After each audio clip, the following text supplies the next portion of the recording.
My name is SteveSint. I'm a professional photographer. I cover the greater New York area and the entire world.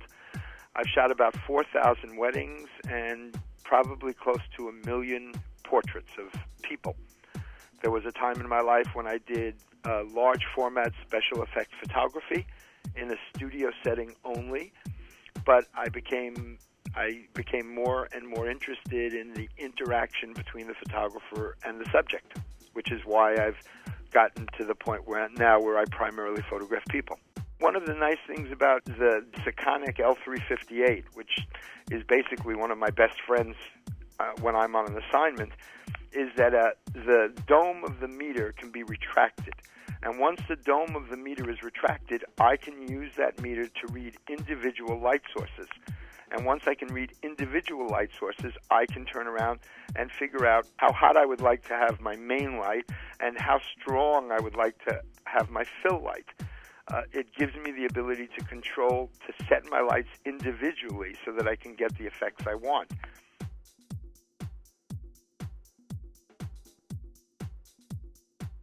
Equally true, the SteveSint L358 has a way of determining what it displays, what percentage of the light that's hitting the subject is from an electronic flash, and what percentage of the light hitting the subject is from ambient sources.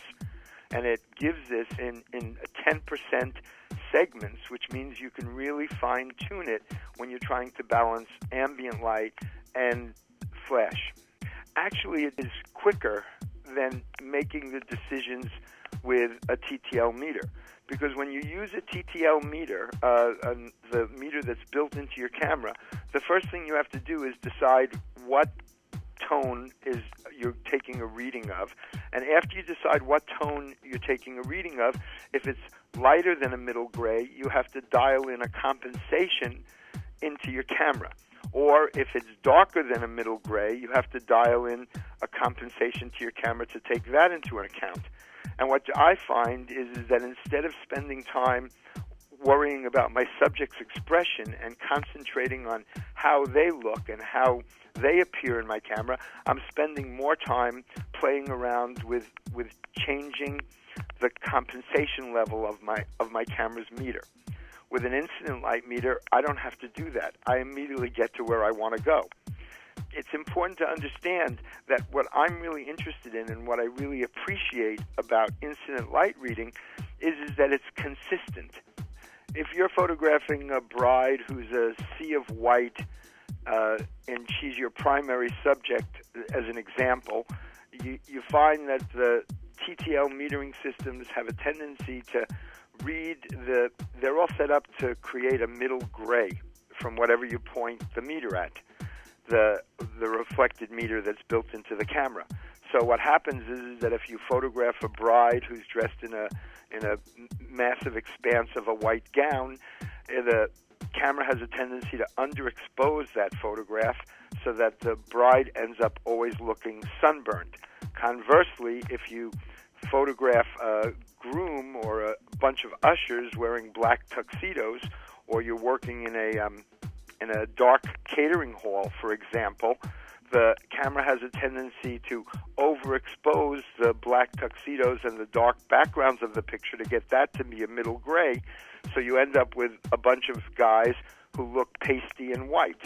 So, I mean, you end up with, when you do the bride, you have a sunburned girl, and when you do the groom and his cohorts, you end up having people who look sickly. I primarily use incident light readings. What I'm interested in and what's really important to me about incident light metering technique is that it gives me a consistent reading, and it takes out of the equation, it eliminates the variable of what color my subject is. Because an incident light meter gets the light before it actually hits the subject and then gets reflected back to the camera. All metering technique is based on the concept that whatever you're pointing the meter at is a middle gray. That's the way the meters are calibrated to give you a correct exposure. It's often called an 18% gray. if you have a subject who's wearing a red dress or a yellow dress, the problem is that you have to make a decision with a reflected light meter or a TTL meter in a digital SLR as to what tone of gray that color represents. The idea for me is to eliminate the variable of what color is important, of what color the subject is wearing, and to get to the point where I'm reading the light before it hits the subject, meaning it is not affected by how the subject is reflecting it back towards the camera. In general, with large, broad, soft sources of light, I'm very, very interested in not using lights on my camera. The problem with lights on my camera is that very, very often with automation in today's digital SLRs, an amateur can buy a camera and put a flash in the hot shoe and through automation take passable pictures. What I look to do is create photographs that are demonstrably different than what a photographer could get with just a flash and a hot shoe. I actually hate post-processing. I find it a terrible intrusion on my time. I shoot about 108-hour days a year. If, for argument's sake, I was to do 1 hour of post-processing for every hour of shooting, that would mean that in the course of a year, I would be post-processing 800 hours worth of sitting at my computer doing that. 800 hours is the equivalent of 20 40-hour weeks, which is the equivalent of 5 months of my time. All of the pictures that I shoot a RAW plus a JPEG file, and my assistants laugh because if I have to open more than 5 of my RAW files for every 100 pictures I shoot, you can hear me screaming 20 miles away.